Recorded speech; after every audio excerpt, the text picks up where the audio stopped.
your fit today at www.sandhills.jobs.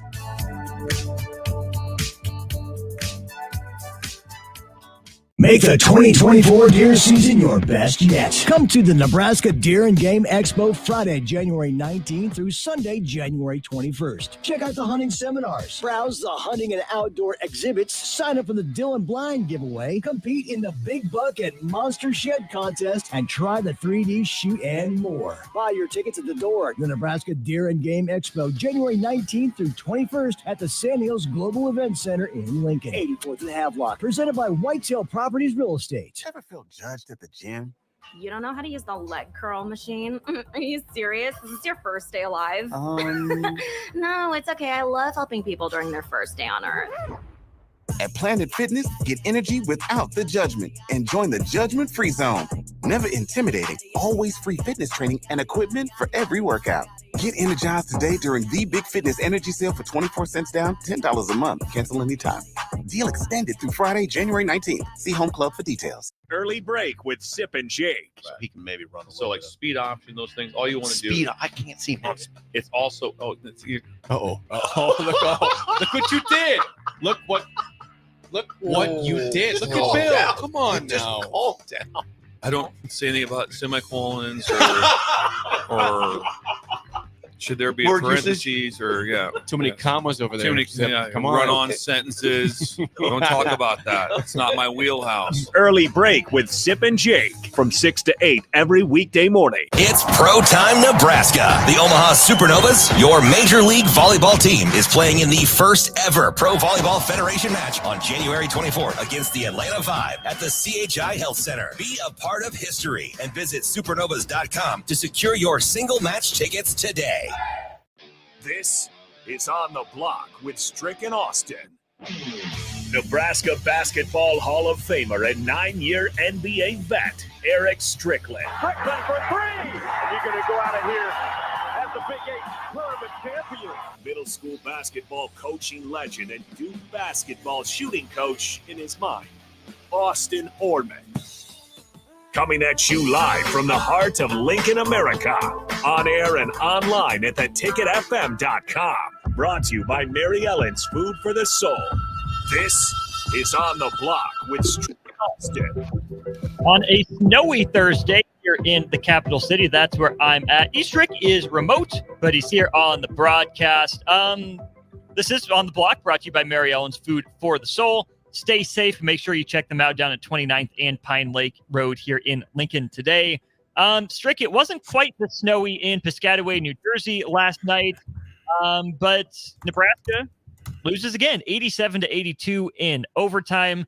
I want to just focus on the game in these next 10 minutes or so. What went right? What went wrong? Because next segment, I really want to dive into big picture, causes for concern, causes for optimism, and all of that. So I know you're on post game with Bach last night. I listened, but in case anyone missed it, Strick, an 87-82 loss for the Huskers at Rutgers. The thing that stands out to me, Strick, is just the lack of ability to close. Nebraska had 12-point leads in both halves, and then proceeded to go on long scoring droughts, like we've seen from this program before. A 6.5-minute drought, a 9-minute drought without a field goal, not really getting to the free throw line a whole lot to compensate for that. In the first half, Strick, I think if that wing three in transition from Bryce Williams goes down to put Nebraska up 15 at 30-15, that would have been a big shot, but it doesn't go down. Rutgers goes on a run there. That starts the Nebraska drought. But Strick, I thought we were over this with this program. The long scoring droughts, the not getting to the free throw line to stop that. I thought we were done with that, but it reared its head in both halves last night at the worst time. Yeah, and it was one of those things, too, where Rick Mass played absolutely horrible, and they just didn't have much that they went with once he was not at least an integral part of what was going on in the offense, whether it be setting guys up or knocking down shot. He had a really good look for three in the corner that would have probably could have sealed the game for him. But it for me, Austin, it really was a lot of boneheaded moves, low IQ type plays. It was things that, just really made me just wonder. Now, again, before the the post game show, one of the things I did do is I talked to Bach and I let him know, listen, this is a good team. Before I say anything that maybe is going to come across a certain way, this is a good team. This team is actually really good. Nebraska, right? Yeah, they're 0-4 now on the road. That's where big part of their struggles are. They have some good quad 3 wins. This is one of those things that's similar to the football team that you have to ask the question and wonder about when you have a chance to bank opportunities. You had 5 chances to bank a bowl game, and you had even a greater opportunity to do something super special in football. Like you could have really had a special season. You don't do it. Okay. You still don't bank the one. This is like Nebraska right now. They had an opportunity literally to put a quad 2 win in the bank on the road. That would have been a great quad 2 win. That's one of those ones that's a resume builder. It's one of those ones that you're able to stack your chips up on. When the blinds are continually going high, if you're a poker player, if the blinds continue to go, you want to have a nice stack. You want to stack your chips in those situations because now you come home, and I think you come home to pressure instead of momentum. Right. Instead of momentum, there's that pressure on a big weekend, right, Strick? Yeah. I mean, it's a big deal. You're going to be down on the court getting honored. I mean, 200 of you program alums, including, Coach Nee, going to be honored instead of the Northwestern game.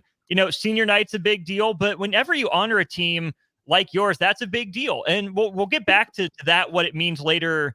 I guess tomorrow we'll dive into that because with Northwestern on Saturday. In the big picture, I definitely want to hit more on. But when we look at this game, Strick, were Rienk Mast struggles due to him? Was Cliff Amore a bad matchup for him? Did he just look off? Why did Rienk Mast struggle so much? Yeah, I mean, it could have been in his head because I would say it did look off. He looked off. He didn't look like.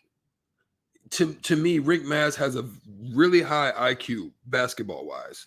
Mm-hmm. He looked like a lost puppy out there last game. Like he couldn't find his way. Like he was stuck in a maze, like a maze with no answers to how to get out. And, you're kind of just looking around, dang, everything looks the same.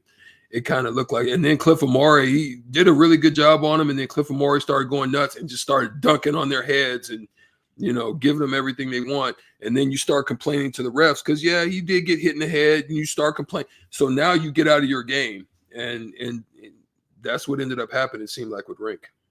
The biggest thing that stands out to me, Strick, is the 3-point shooting for Rutgers. They come in shooting 29% from 3 on the year. Against Nebraska, they hit a season-high 11 on 29 attempts, good for 37.9%. Now, Nebraska also shoots 37% from 3 at 13 of 35. Pretty solid performance from both teams from behind the arc. But Strick, the concern to me, I'm growing more and more worried about Nebraska's perimeter defense. First, Wisconsin, runs up 14 threes on you, their best mark in a while. You have a Sejan come off the bench, get loose for 4 or 5 threes. Then you go to Iowa, you forget to close out on Josh Dix. Peyton Sanford hits a couple. Iowa shoots a great percentage from 3 against you. And now Rutgers makes their most threes in a game all season, one of their better percentages, if not their best percentage from 3 in a game all season. And even if you look at Purdue, right? Purdue shot it 36-37% from 3 as well, but Nebraska matched that with 60% shooting from long range. How concerned are you about Nebraska's perimeter defense?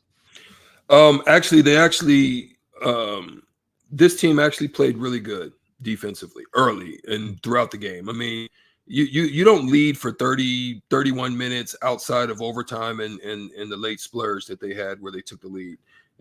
You don't do that without playing good defense. They did that. Let's get down to the minute details that I bring up. You may forget it. Some of you guys listening may forget it, but I'm going to keep saying it until we get it. The thing about Nebraska is winning the differentials. Mm-hmm. They have to win differentials if they're to win games. What was the differentials in this game? Just look across the board. Everything's the same. That's what I'm telling you. You're going to see this on most. If you have an opportunity to see box score for Nebraska, you're going to see some common things. And some of those things are across the board, they're going to be equal. Shootings equal, percentages 37.9 for Nebraska, 38.5 for Rutgers. Cool, same. 3-point shooting, 37% for Nebraska, 38% for Rutgers. Same. You win a differential here, and this is possibly why you almost could have won the game. But you got killed in more differentials than you won. That's the difference. You have to win more differentials than you lose in order for Nebraska to win. They won the free throw battle. Big time. Now, not necessarily how many they shot, but by percentage. Okay. But they weren't far off a difference. It's not a major difference to where it would have hurt you if it doesn't happen. Okay. That's that. Now, where do we get into at this point where we're starting to see some differentials? Assists are the same, but it's rebounds. Not just rebound totals, but you got decimated on the offensive glass. Decimated. They basically had 25 offensive rebounds to your 11. You got murdered. Now, that adds up. That's one differential, because then what happens then, you got to lose by 10 points in the paint, and then you lose by 9 because of it by second chance points. And you missed out on 12 shot opportunities, right? Rutgers got 12 more cracks to put the ball in the basket than you did. There's your loss. So they basically beat you in 4 differentials. Whenever you see Nebraska win, they're either all the way equal with 1 or 2 differentials, or they win the differentials and maybe lose a couple, but they ultimately win as far as the numbers concerned.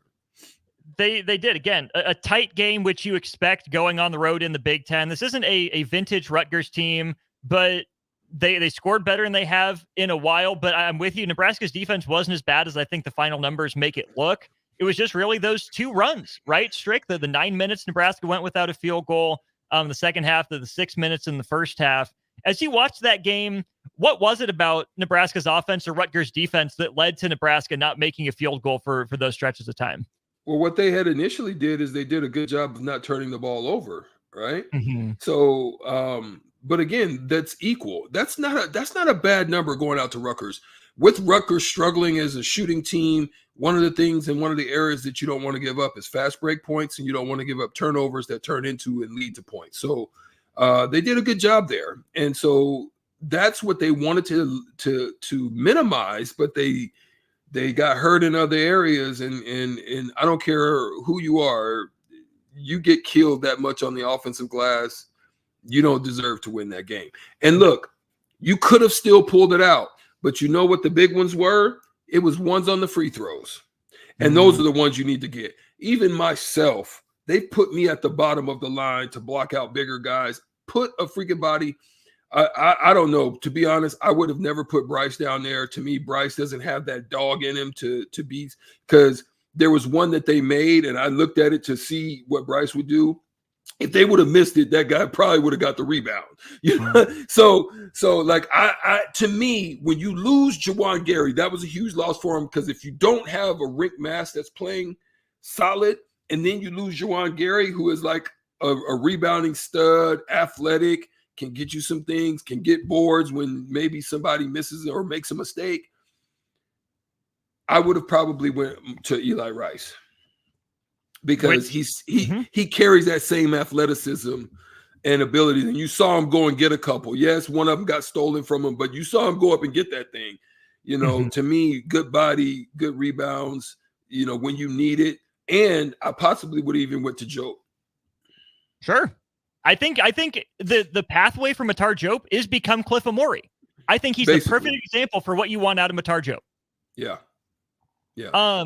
Before we talk about the Gary injury next segment, Strick, there's a text question, 402-464-5685, if you've got thoughts on this game. 3687 says, Strick, you can't go double the post and short corners all the time. It leads to bad box out positioning. Your thoughts? Yeah.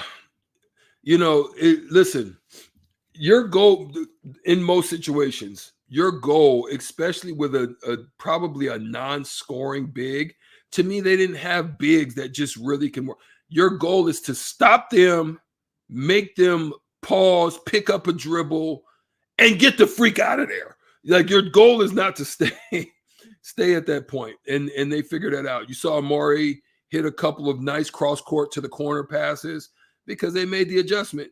One of the things we don't do is we don't make the adjustment. So, and I don't think we made the adjustment on the defensive side of things. And they began to take advantage of it because they had some wide open looks that they were getting that we weren't getting. And they just happened to make theirs and we didn't. It comes down to KYP, know your personnel, not just who you are, but who the opponent is. Are you forced to double? Can you get away without it? But that's Nebraska's strategy, right? It seems like that's what they're going to go down with doing. But if that's what you're going to do, Strick, your second, third rotations and communication become that much more important if you're going to stick to that style. Well, even more, you've got to get 5 guys in the box to start hunting people to put bodies in. Like, one of the things that was a main goal for me, because most of the time I was going to be guarding a point guard or a guard of some sort, one of their scorers or somebody like that, sometimes even a 3 and a 4. But in most cases, it was a guard. So for me, knowing that we had to play like a big country or we had to play somebody that had a big man that you had to worry about, you know what I'm saying? Like a Doug, gosh, I forgot Doug's name. Doug, he played with the Mavericks, but he played at Missouri. But I forgot Doug's last name. But guys like that who can get buckets in the post, if you're going to double, my first inclination was to go weak side and put a body on whoever is down there. You know, because one, they were worried about us running, right? So knowing that guard is not coming. The guard I'm guarding, he's not coming. And if he does, high heel into the paint on the other end. They're at risk. If he comes, they're at risk because please believe me, if we get it, we are gone. So I'm telling them, their coaches was like, hey, 2 of y'all back immediately, right? So I knew I always was going weak to either help somebody on the weak side or to put a body or to be just in the vicinity if a ball gets tipped. I saw guys standing around and I didn't want to ever see that. You know, you can't see guys standing at the free throw line, looking, observing, watching. No, you got to be active. And they weren't. It's becoming more and more of a theme, right? How do they get back to activity? We'll talk about that. We'll talk about Juwan Gary's injury and the upcoming schedule, right? I see a lot of people on social media and even in my text messages think the sky's falling. We'll address that. Just where is this Nebraska men's basketball team at right now? We'll talk kind of big picture storylines and themes for the team here in our next segment. If you have thoughts on how Nebraska men's basketball stacks up in the rest of the Big Ten, let us know. 402-464-5685. More Husker Hoops talk here in just a minute. Are you working in or looking to get into the electrical construction industry? The electrical workers of Local Union 265 are now hiring licensed journeymen and apprentices and are offering great pay and benefits. Call Mike at 402-875-1034 to apply. Start your electrical career today. Prashawn Jackson here for Bauer Underground, who has been serving local contractors and utility contractors all across the state since 1997. When you see the black and white trucks, you know the baddest dudes in the business have arrived. Bauer is currently looking for equipment operators, laborers, diesel mechanics, and aerial linemen. Join the brotherhood built on hard work, authentic people, and pedigree of success. Bauer, a family-friendly company who reminds you, go Big Red! Introducing The Outlet by Sartor Heyman. The Outlet brings you luxurious Sartor Heyman quality jewelry at unbeatable prices. Shop our expansive inventory of overstocked merchandise and a vast estate collection that just hasn't found its home yet. This is your chance to own stunning designer jewelry at a fraction of the cost. Elevate your style at The Outlet by Sartor Heyman, where luxury and affordability meet. Downtown at 12th and O or online at sartorheyman.com. Rosie Sports Bar and Grill. Open for lunch and dinner at 10th and P or at 1501 Center Park Road. Okay, it's time to sell the house. How do we even begin to choose from the hundreds of realtors in town? Easy. We make a pros list. You mean a pros and cons list? No, just a pros list. We need someone with pro photography to showcase the house in the best possible way, pro marketing to make sure we get maximum exposure, pro negotiations so we know we get the best price. This is one of those times where you already know the right answer, isn't it? You know it is. Ben Bleicher and Professional Realty Group. Contact Ben Bleicher and the team at Professional professional realty group of Berkshire Hathaway's Home Services Ambassador. Online at prg-ne.com. Ever feel judged at the gym? You don't know how to use the leg curl machine? Are you serious? Is this your first day alive? No, it's okay. I love helping people during their first day on Earth. At Planet Fitness, get energy without the judgment and join the judgment-free zone. Never intimidating, always free fitness training and equipment for every workout. Get energized today during the Big Fitness Energy Sale for 24 cents down, $10 a month. Cancel anytime. Deal extended through Friday, January 19th. See Home Club for details. Husker fans, your Nebraska wrestling team needs you at the Bob Devaney Sports Center for a Big Ten matchup on Sunday, January 21st against the Purdue Boilermakers. The duel will begin at 1 p.m., and the first 200 fans will receive a Nebraska wrestling blanket. For more information or to secure your tickets, visit huskers.com/tickets or call 402-472-3111. Working at Continental in Lincoln isn't a job, it's a career. And right now, they've raised wages again, and they're hiring for production operators at $24.62 per hour, which grows to $28.97 per hour within 3 years. Skilled trade positions now start at $33.36 per hour, with opportunities to make more based on certifications. Continental also has salary jobs available and great benefits, plus medical and prescription costs at very low premiums. Dental, vision, and life insurance are offered at no premium cost to the associates, with increased bonuses and vacation for new hires. To learn more or apply, go to continentaljobs.com with keyword Lincoln. Come work at Continental today. Old School with DP and J. DPGM. What are you going to do to Caleb Williams? What are you going to do? You going to draft him? No. You're not going to draft him? No, I don't. Here's my thing. I don't want anybody to know. I'm not going to bring poison into my program because that's what it would be. He's letting you know he's poison. He's venom. Why would I put poison in my own soup? Maybe you think you're a mongoose. You can't. I have zero. You're a mongoose. You can take the cobra venom. On 93.7 The Ticket and theticketfm.com. Make the 2024 deer season your best yet. Come to the Nebraska Deer and Game Expo Friday, January 19th through Sunday, January 21st. Check out the hunting seminars, browse the hunting and outdoor exhibits, sign up for the Dylan Blind giveaway, compete in the Big Bucket Monster Shed contest, and try the 3D shoot and more. Buy your tickets at the door. The Nebraska Deer and Game Expo, January 19th through 21st at the Sand Hills Global Event Center in Lincoln, 84th and Havelock, presented by Whitetail Properties Real Estate. Now back to On the Block with Strick and Austin on 93.7 The Ticket and theticketfm.com. We're back here on the block. Austin Norman, Husker Hall of Famer, 9-year NBA vet. Going to be a man of the hour on Saturday, Pinnacle Bank Arena for Nebraska Northwestern, honoring that 94 Big 8 championship team. Make sure you get your butts down there on Saturday for that. See Stricky in all his glory, all his former teammates. I'm sure he'll be able to meet plenty of former Huskers in the building. But Strick, we were talking about Nebraska's loss to Rutgers last night. Shifting big picture here, the injury to Juwan Gary. Non-contact, he goes down, he's on crutches after the game. Let's say that Juwan Gary is out for the rest of the regular season. Again, we don't know. I assume we find out more tomorrow with availability or in the next week. Nebraska without Juwan Gary. How concerned are you about his loss? Is it as simple as Eli Rice steps into the lineup? What do you do if Juwan Gary's out? Well, it sounds to me that it is going to be that he's going to undergo left shoulder surgery. So he's going to miss the rest of the season. I think this came from Coach Horberg in an announcement. So he brings a lot of toughness and definitely rebounding to the team. I mean, he was averaging right at 10 points and 7 rebounds. So those are numbers that are going to hurt tremendously because he was like a heart and soul type of guy for them. But you're going to get to see now what type of depth that Fred Hoiberg built for this team. You're definitely going to see a lot more of Eli Rice, I'm pretty sure. You're probably going to see you might even see some of Romel Lloyd Jr. potentially now. He was on the bench. He was dressed. I think this is one of the first times I've seen him on the bench dressed.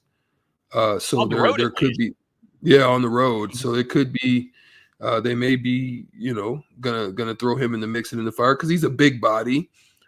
He's a guy that can do some things in handling the ball and make some plays. So maybe you want to get a look at him and see what it looks like and give him some film. Even if he's not going to stay, you know, it might be an opportunity to get him an opportunity to look at getting some film. So they're going to be able to see now what they're really made of. It's going to test their mettle. It's going to test their mettle, you know, a lot. And you may even get more of Joke, but they're going to need to replace that, because that's not an easy thing to replace the guy that rebounds almost seven times a night for you.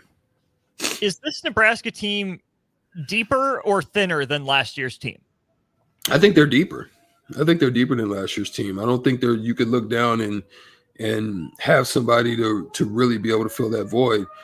Guys stepped up, but it was guys like that were out there. You know, Sam Griesel at times had big games when Vandermill and stuff was down. That's when you had Sam Hoiberg came forward and stood up and took the challenge. Who's going to take the challenge now? They're facing adversity. It is a time. It's make or break at this point in time. You know, how far are you going to fall down in the Big Ten standings, or are you going to be able to remain in the middle of the pack? This is what we're going to find out real soon, and it's a big test right here at home to give you an idea of what it's going to look like. We sure will find out, and I'm glad you said that, because I agree that this Nebraska team is deeper this year than it was last year, and that's why I'm not as concerned about Juwan Gary being out, right? Guess what? He was out last year too. Nebraska pieced it together and figured it out with, we both agree, less available. They made it work. Juwan Gary, we had this text a couple times on the text line here, Strick. You know, he's the only one with any dog in him. One of the better rebounders. We know what he did on the offensive boards at Kansas State. But Strick, Juwan Gary, for all the dog that is in him, was kind of up and down for this team, right? You didn't really know what you were going to get from him night in, night out. So yes, it stinks that you lose a guy that's averaging 7 rebounds a game, but we can't pretend like Juwan Gary was showing up every night. Like, there were some nights he was a no-show too. So now with him out, it's going to be a little bit more collective rebounding. You hope that his loss galvanizes the team into saying, hey, our margin for error on rebounding that was, you know, non-existent anyways is now completely wiped away with one of our better wing guys there, one of our better wing defenders gone too. It's going to be more by committee, but we saw Fred Hoiberg and the staff piece together his absence last year. I think they can do it again this year. There's no answer to different from what you just said. I think they do. I think they have pieces that they could put together to make it happen. I don't think it's going to be Blaise Keita, but I do believe, like you said, if you can take just the blueprint that Amari gave you, you can find Joke to be effective. And you he can made a great play Rink together, because Rink can be on the perimeter, Joke can be down low. Right. And he actually made a great play, set a great screen, which is always good, leaves him open in the middle of the paint. They find him. He does the smart thing, finds the guy. That was a basic basketball play that he made. He jump stopped, could have shot it, kicks it to Hoiberg for the 3, which got them. I think that was the one that tied the game, or it got him down by 3. With that, they were down by 6. That got him down by 3 because it was the one in the corner that tied the game. So I think he's starting to get it. I think he's starting to understand what his role is and what he can and can't do. I think he's so athletic that he can run. I think he can offensive rebound. I think he can block shots. I think he has the athleticism of an Amari and use that as a blueprint. I'm with you. I want to go back to something you said in the first segment here too, Strick, about this team using up its margin for error, right? You talked about it with the football team, where the loss to Michigan State didn't cripple you, didn't kill you. You missed an opportunity. Maryland, okay, it hurts a little more, but then your cushion's gone after you don't win that game. Wisconsin, Iowa, you knew were going to be tough. I mean, you haven't won in Camp Randall since you joined the Big Ten. So even if you did have a game to give, that felt like you didn't have any margin for error. And then Iowa, right? It was do or die. But having lost 3 in a row, it's hard to get that mojo back, right? I saw this sentiment on Twitter a couple times, phrased a couple different ways. But the general question was, has there ever been a team that's knocked off the number 1 team in the country and missed the NCAA tournament? Yes. It happens all the time. All the time. Right? Mm-hmm. You know, number 1 teams go on the road to some, podunk town. It's cold. It's dreary. It's the middle of February. They're done. They're looking ahead to a team, higher up in the standings. They play someone lower in the standings and they lose. But here's the thing. I don't think Nebraska football fans were used to life at, 5-7, 6-6. They're used to bottoming out or being at the top. I think it's the same for Husker basketball fans here, Strick. I don't think Nebraska fans know what life on the bubble is like. This is it.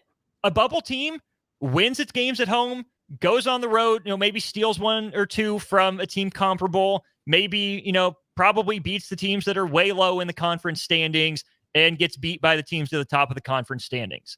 What Nebraska men's basketball is doing right now is happening to 14, 15, 16 other teams across the country. Talk to any North Carolina State fan, any Syracuse fan over the last really, 7-8 years.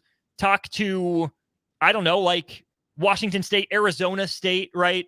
This is life on the bubble. You have big wins that get your name in tournament consideration. It gets you in those bracket projections. You give games away that you probably should have won, like Rutgers. Being up 12 at 2 different points in the game, Nebraska should have won that game. Losing the way they did at Iowa was disappointing. Losing the way they did at Wisconsin, not exactly how you drew it up. Nebraska absolutely blew the game last night with poor late game execution and poor defensive rebounding, but Nebraska's season is not lost. I've said all year, you can go back and check the tapes. This is a bubble team that has to scratch, claw, and fight for every win in the Big Ten Conference. You even said it last segment. This is a good team, right? It's a solid team. It's not a dominating team. A dominating team steps on Rutgers' throat, ends that game in the first half, comes out in the first 4 minutes against Minnesota and buries Minnesota. Nebraska's not dominant. Nebraska's a pretty good team. We see flashes of really good. We see flashes of, hey, that's worrying. But Nebraska basketball fans, welcome to life on the bubble. That's what this team is. That's it. Well said. I mean, that's it. That's they're a good team. They're a team that can make it, I think, to the tournament. They're going to have to get to a point where they're just saying, like, they need to have a very honest conversation with each other, whether it be with the coaches or without, is what do you want to do? I mean, I remember when we came to that realization, I told you where we got together and we looked at each other and the seniors were like, hey, what do we want the rest of our senior year to look like? See, sometimes you can kind of get so complacent because you're juniors and you have so much upside and everything looks so good and you got another year and if it doesn't work this year, it's going to work next. No, you don't. That's a bad mentality to have, right? And it's when you have those candid conversations about what you really want, that's what you find out what really people are there for. What are they there for? What are you here for? Are you here for the glitz and glamour? Are you here for the gear? Are you here for the game? Are you here for the program? Are you here to make history? You know what I mean? Do something that somebody else hasn't done. What are you here for? What do you want it to look like? And I don't think they've reached that place yet to where they've had those real conversations about what each of them individually and collectively want to see. And they need to have it sooner than later, right? Yeah. That's a conversation that you want to happen, hopefully, before Saturday. Because here's the thing, Strick. Yes, Nebraska missed an opportunity against Minnesota. It missed an opportunity against Iowa. It let an opportunity slip against Rutgers. But not that this team can, take anything for granted, but Nebraska doesn't necessarily play the world's hardest schedule, even in the Big Ten, right? Northwestern's good. You get them at home on a weekend that should be emotionally charged. Find a way to win that game. You get Ohio State at home, who started out the year pretty well. They're struggling right now. Okay, they come to your building. Find a way to beat them. Who knows what Maryland's going to be from night to night? You host Wisconsin, right? That's a get-back game. That's a revenge game, right? I don't think Wisconsin was 18 points better than you. You can clean up what went wrong against them. Illinois is going to be tough. Going to Northwestern, again, we'll see how Saturday goes. But you get Michigan, who is in full-on quit mode right now. Twice. You get Michigan twice. They don't want to play basketball the rest of the season, especially the second time you get them in February. Penn State at home. Penn State beat Wisconsin. Right. Penn State's annoying. Penn State's not that good, and you get them at home. You have Indiana again, right? We've seen how you matched up with them. It'll probably be tighter on the road, but you're not scared going into Assembly Hall. You get a get-back game at home against Minnesota. You get Rutgers at home again. You have to go out to Columbus. But some of these teams, Stricker, are solid right now, but they're soul-searching in just the same way that Nebraska is. So I think if you look at the schedule, if you look at other teams across the country, their schedule, a lot of them have similar, if not even more challenging schedules. But also, Strick, look at the position that Nebraska's resume is in right now, in that 8-9 conversation in most NCAA tournament projections, some 10s, some 11s, right? But Nebraska's resume, even right now, with the disappointing losses we've run through, is in a much better spot now than it's been pretty much any year in the last 20 years. Like, Nebraska basketball is fine. The sky is not falling. They have to capitalize on some opportunities, but they're a bubble team. This is life on the bubble. Take a deep breath, Husker fans. There it is. Yeah. Nothing really else to say. I'll kick my soapbox to the side then. Thanks for letting me stand on it. Mike McCarthy is back in Dallas. We'll wrap up hour one of On the Block, grading that decision by Jerry Jones. Right, wrong, indifferent. Do the Cowboys finally make a repeat winner in the NFC East? We'll finish out hour one of On the Block with that next. Integrated Life Choices has been inspiring opportunities for individuals with disabilities for more than 15 years in Lincoln and across Nebraska by offering a number of services. From group homes to independent living resources and job training, you'll find the support that allows people to live fulfilling lives. They're also hiring. If you're looking for a rewarding career supporting people with developmental disabilities, you can check out open positions along with learning more about services at ilc.net. Integrated Life Choices.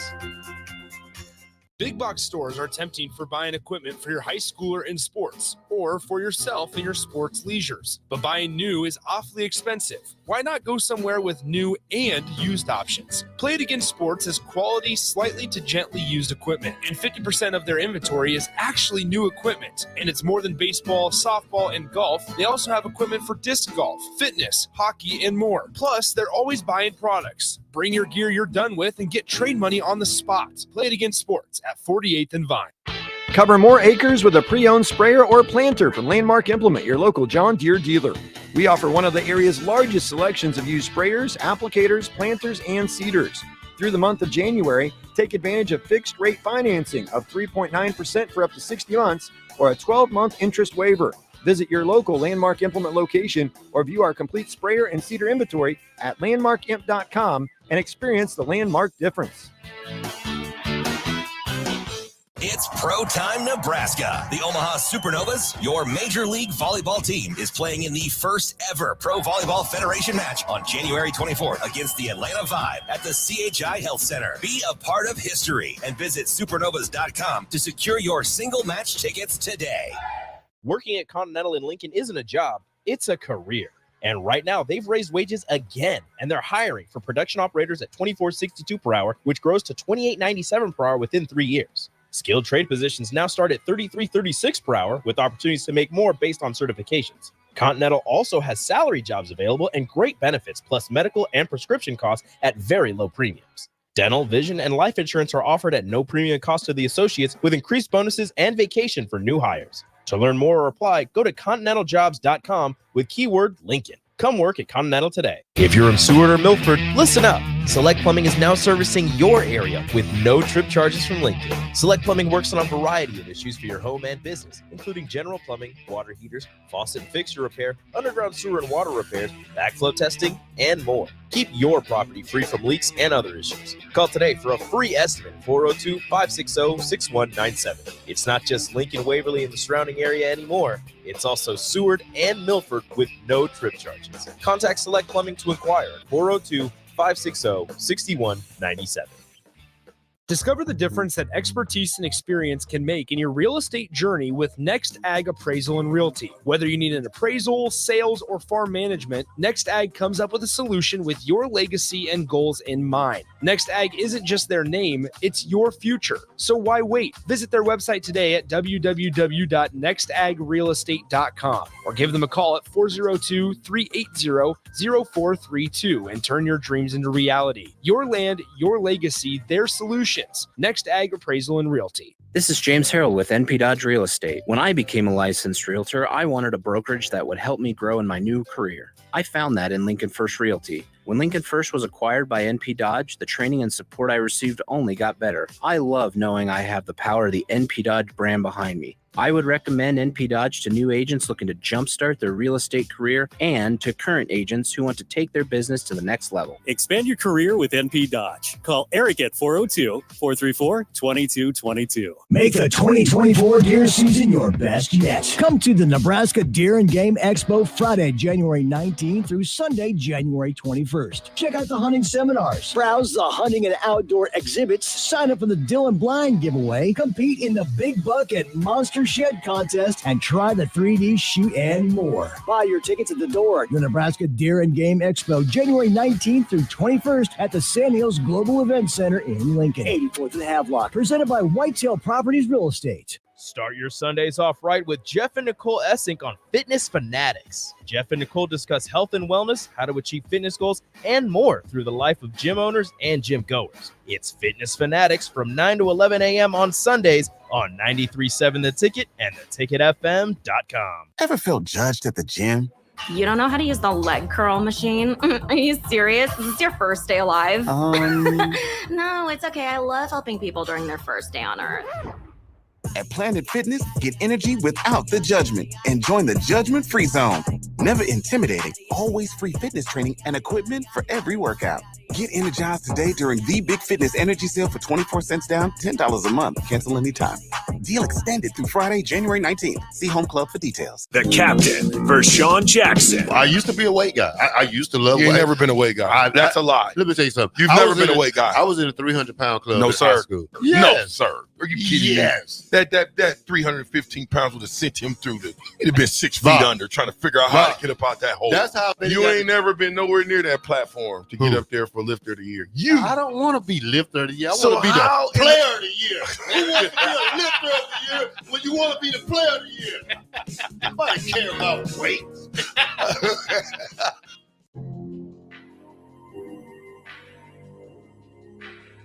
Now back to On the Block with Strick and Austin on 93.7 The Ticket and theticketfm.com.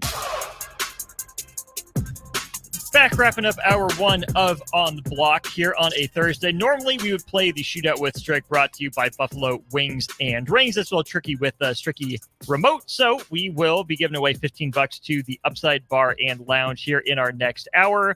We do also want to shout out Kevin Meyer and Meyer's Cork and Bottle here on a Thirsty Thursday. Uncle Kev's on vacation, no official Thirsty Thursday, but don't forget that there is the Sipping for the Spectrum drive going on at Meyer's Cork and Bottle. $2 per entry for one of 21 bottles of exclusive bourbons, right, that you can buy down at Meyer's Cork and Bottle. You can donate to the Autism Family Network on their website through Venmo or in store. Again, $2 per entry, 21 different bottles that you can win. So it would take you $42 if you want to put one entry in each box. Obviously, no limit on the number of entries that you can have. Spread them all across, put them all in one bottle that you really want to win. Make sure you go check that out down at Meyer's Cork and Bottle. Stricky, down in Dallas, Mike McCarthy returning as head coach of the Dallas Cowboys next season. Are you surprised by that move from Jerry Jones? No. I thought maybe he would have made a big move or a big leap, but no, it's not anything that I would say is bad. But they're going to have to do something because you just can't continue on this track of winning 10, 12 games, and then all of a sudden you get to the big ones and you're ousted in the wild card. You're the 2 seed or you're the 3 seed. You're up there and you're hosting playoff games and you're getting ousted. So you just can't continue that. So the retention of him, I can understand because you have great rapport with him. You're on the last of your days. And, at this point, I just don't know where they feel they can get better. Obviously, probably the best move would have been Belichick. And McCarthy's a good coach, so it's not even that that's the case. I honestly just think it's a quarterback problem. At this point, I don't think it's a McCarthy problem. And the defense kind of got shredded too late. Like that was a really good defense for most of the season, and then it started getting exposed, picked apart a bit late in the year. Yeah, and then see that's not an area of his expertise, for the most part. He pretty much is an offensive guy, so he does a lot of that. But I don't know if he's going to make a decision as what to do with that. This is why I thought if you were going to make a move, you might want to look at Belichick, because boy, could he accentuate that defense in such a way and make it so much better, and hopefully bring in an offensive guy and be able to figure out how to work with Dak and get him to not make these types of mistakes when the games matter. So it's a tough situation, but I can understand why he's staying. Do you think there were those under the radar, behind the scenes conversations with Belichick or anyone else that Jerry Jones was told, nah, sorry, we don't want to come to Dallas, that then he puts out that statement to retain Mike McCarthy? Or do you think there were no conversations? This is why I think it took some days. I think you're right. I think you're probably there was probably some back conversations, and there are probably conversations that you hope don't get out to Coach McCarthy, so to speak, but you hope they don't. But coaches talk, just like owners talk, and just like players talk. So, but I'm sure he threw some fillers out there. However he would have done it, I'm sure he probably threw some fillers out there to a couple that he maybe liked, and see if he could sway them, and see what their thoughts are, and maybe they got the nay. And you're probably going to get a lot of coaching nays, because obviously the Jones family is very, very hands-on, unlike probably others, and this is why I think Belichick liked his position there with the New England Patriots, because the Kraft family wasn't as hands-on as probably they would be down in Dallas. And so any coach that comes up there, you got to know what you got to deal with upstairs. That's just the thing. Colgan J says he agrees, and Craig, our Cowboys fan, says spot on. When Dak is good, he's good. When he's bad, he's horrible. It's that lack of dependability, right, that I think really keeps Dak Prescott from busting into that upper tier elite range of quarterbacks, because his numbers, Strick, are basically second to none this year. Like, Dak put up numbers, but 2 bad interceptions against the Packers, and he's known to throw some clunkers out there. So again, I think when you see the upper level of the upper level, consistency is the separator, and we haven't necessarily seen that from Dak Prescott. Yeah, and that's what it is. You have some games that, to be honest, they should have lost that Lions game. So there are a couple of games out there that they should have lost, but then there was a couple of games they probably should have won. And who's the one that's the integral piece in that, or the tying piece in that? And that's Dak. Unfortunately, I don't think it's bad play calling. I don't think it's bad anything. I mean, I know early on that CeeDee Lamb looked uninterested when. He got targeted a few times, didn't get to him or couldn't find him. He went into diva mode, and you didn't see much of him until late in the game. Yes, he had over 100, I think 114 or something yards, over 100 yards, but it wasn't a meaningful over 100. But he looked uninterested, and they were not in sync and on the same page at all. Right, you can put up big numbers and still not make a big impact. We see that all the time in sports. Let me throw this to you too, Strick, before we go to break.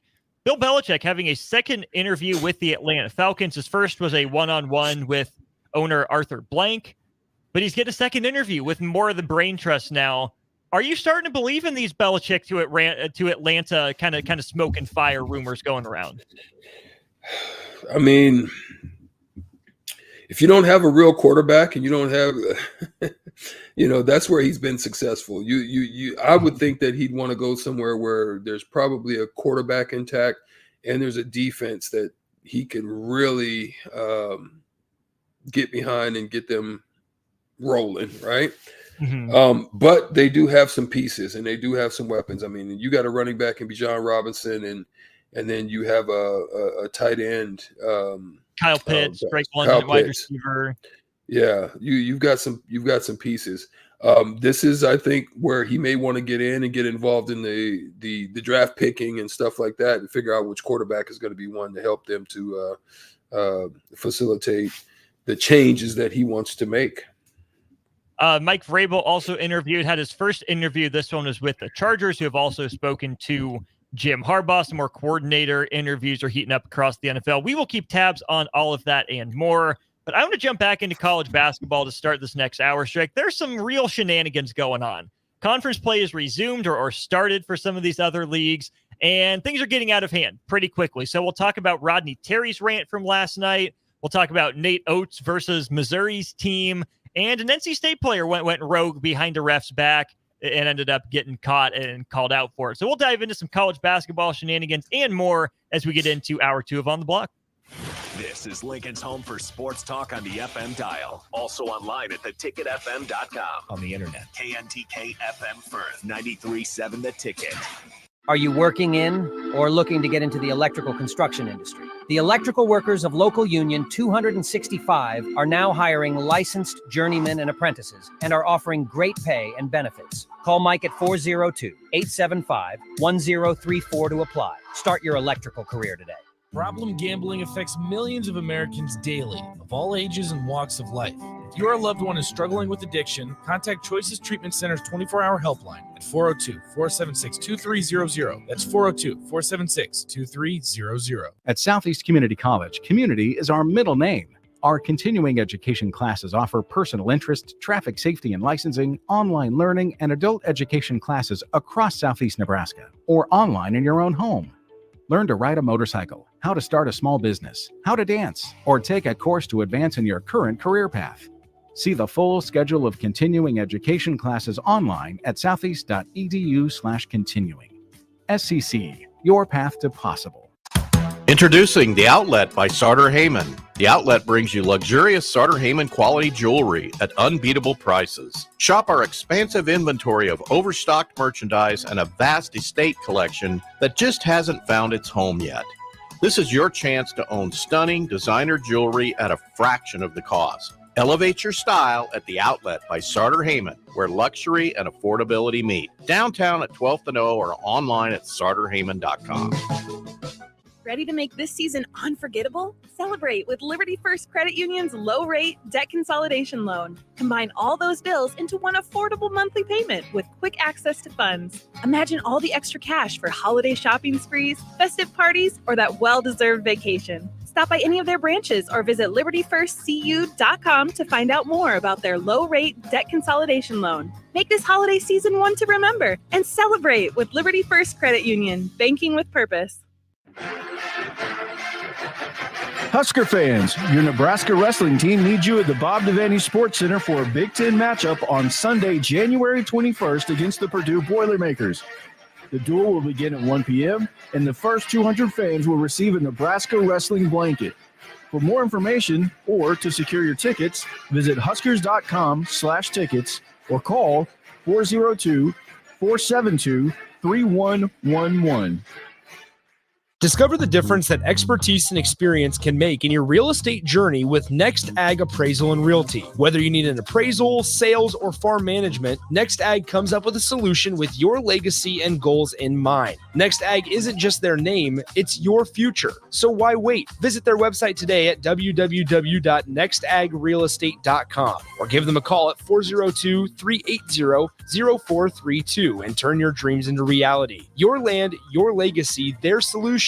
Next Ag Appraisal and Realty. Hi, Sean Callahan here for Koppel Chevrolet GMC. We'd like to say thank you for a record-setting 2023. So let's start off 2024 with the bang. They've got huge trade-in bonuses and finance bonusing happening right now on our new inventory at Koppel. Get up to $8,500 off select new models at Koppel. So if you're shopping for a new GM product, go to our website at koppelcars.com. You won't believe the discounts. Make that short money-saving drive down 144th Street. You'll be glad you did. Must have trade and finance with roof credit, stock number G207684. Shopping for new flooring is different today. Getting your questions answered, making the right selection, getting the best value, and installed quickly and professionally. Visit ostreetcarpet.com or shop our store. We'll answer all your questions and help you make the right choice. You'll be enjoying your new floor in just days for less than you'd pay elsewhere. Carpet, vinyl, wood, laminate, tile, and area rugs. We've got it all. O Street Carpet. 1732 O Street. Family owned and operated. Always the best value. Start your Sundays off right with Jeff and Nicole Essink on Fitness Fanatics. Jeff and Nicole discuss health and wellness, how to achieve fitness goals, and more through the life of gym owners and gym goers. It's Fitness Fanatics from 9 to 11 a.m. on Sundays on 93.7 The Ticket and theticketfm.com. This is On the Block with Strick and Austin. Nebraska Basketball Hall of Famer and 9-year NBA vet, Erick Strickland. Strickland for three. You're going to go out of here as the Big 8 tournament champion. Middle school basketball coaching legend and Duke basketball shooting coach in his mind, Austin Orman. Coming at you live from the heart of Lincoln, America. On air and online at theticketfm.com. Brought to you by Mary Ellen's Food for the Soul. This is On the Block with Strick and Austin. Welcome into hour 2 of the show. I'm Austin Norman, joined by Erick Strickland. As always, we're here weekdays 2 to 4 on 93.7 The Ticket, theticketfm.com, as well as on Facebook, YouTube, Twitch, and Twitter. But a special thank you to Allo for giving us a television channel to use, channel 961. If you are an Allo subscriber in Nebraska, channel 961 is all yours for us. You see our lovely mugs on the screen. Hear us, radio is TV. TV is radio. However you want to look at it, we're there thanks to Allo. Be safe out there. The snow is starting to come down, and it's swirling around here, Strick. I can see it out the windows here at 1040 O Street. It is not dropping straight down. It's going sideways. Yeah, it's very windy. It's very windy out, and the wind is going to cause that drift to happen. If you've got pipes, be careful because I am hearing pipes are bursting. Make sure your water's dripping, stuff like that. Just doing those things to make sure that you don't come home and all of a sudden you have a flood in your living room or basement or bathroom or something like that. So take care of that. John and Cortland, yes, we agree. And Nyla says I-80 was not fun. So glad you made the smart choice to stay home. Appreciate you still popping on from your domain, your abode, your city up in Omaha there, Stricky. But speaking of things going sideways, things are going sideways in college basketball over the last couple days. We'll start with what happened last night down in Austin. And there's a very simple gesture. I mentioned Austin and a gesture. You probably know what I'm talking about. Horns down. UCF, Central Florida, goes down to Texas. The Knights sneakily up to number 6 in defensive efficiency in college basketball this year. Don't really put the clamps on Texas, but come away with a 77-71 win. And Strick in the post-game line, before they get to Texas and the players are lining up for the post-game handshake. And, a handful of them flashing the horns down sign to the crew. Now, I know that not many Nebraska fans will, take umbrage with that. But Rodney Terry, the Texas head coach, who was elevated after everything that went down with Chris Beard, stopped the handshake line, yelled at the UCF players, "That's classless. We don't do that stuff." And then ranted about it for a few minutes in post-game. Is he soft? Did UCF misstep by doing the horns down in the handshake line? Who's right? Who's wrong in this one? Actually, to be honest, man, I think he's right, because what you don't want to do is, it's okay if fans do it, but you don't want to do it not in the handshake line. That's where you might get stole on, or somebody, that can set off a brawl, stuff like that, right? And here's why I say that. That would be no difference than you remember when Terrell Owens went into the middle of the star and he just started doing his thing and slapping the ball down on it. You know what I mean? That's a form of disrespect, right? And somebody might pay for that. Like, you could get your quarterback hurt or somebody hurt. You could get in a fight, because that symbol to Texans, I'm not like a big fan of Texans, so don't bash me on the text line thinking I'm defending Texans. No, I just think that you can do certain things like that. Like, after you won the game, boom, you can hit it, but the minute you get in the text line, man, respect, because what if the night? What if they took your night and put some dookie on it, and right. Poured it on? I'm not saying that that's the case, but whatever that could be disrespectful to the night, they're not going to tolerate that. So, I would venture to do the same, or do unto others as you'd want done unto you.